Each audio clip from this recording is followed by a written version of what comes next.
He sees you when you're sleeping. He knows when you're awake. He knows when you've been good or bad, so be good for goodness sake. Hey! We are doing a reality check on Santa Claus and the elves and related concerns. Alright? Are we looking at ancient shamanic myths, or are we looking at a plumpy commercialized salesman? Who is this Santa Claus producing gifts and evaluating the merits of children? Who are the elves buzzing around, peeking through your windows, seeing if you're naughty and nice and the records are being kept? What is going on here? Is this real or fantasy?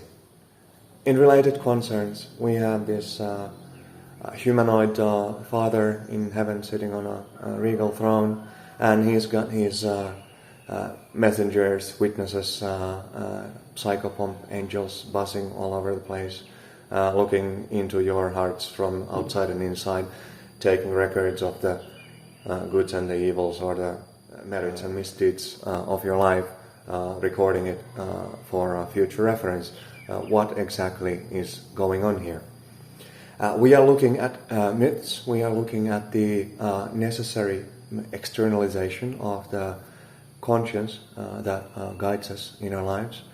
There is in each of us a higher mind, an integrated mind, reflective of a collective ethic, the shared benefit in the interdependent existence we dwell in. And again, we have the lower mind, or the lower self prone to misdeeds, the individuated craving mind, fractured in the egosphere, right? And most of us, we are not very conscious of these two realities in our day-to-day life. So there is a need to set a theatrical stage for consciousness, put on a ever ongoing Christmas play with all these characters. You need a father figure, and you need the little minions checking in on you, all pervasive, infiltrating your life from every angle.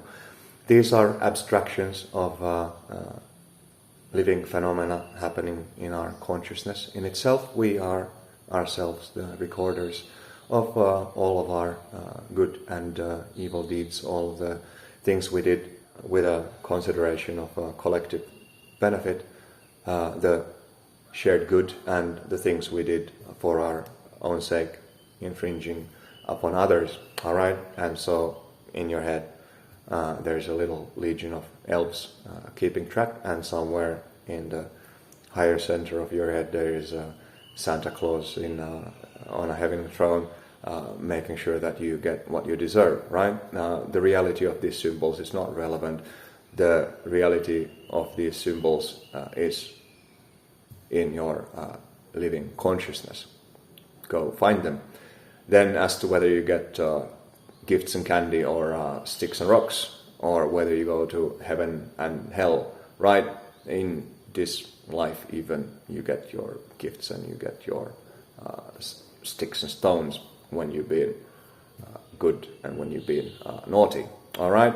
So we have agents and we have outcomes cast into the theatrical stage of life, and these are all outsourced motivators to help you get your moral clarity, your ethical groundings aligned for the harmonic coexistence of all of us sentient beings. That's the bottom line.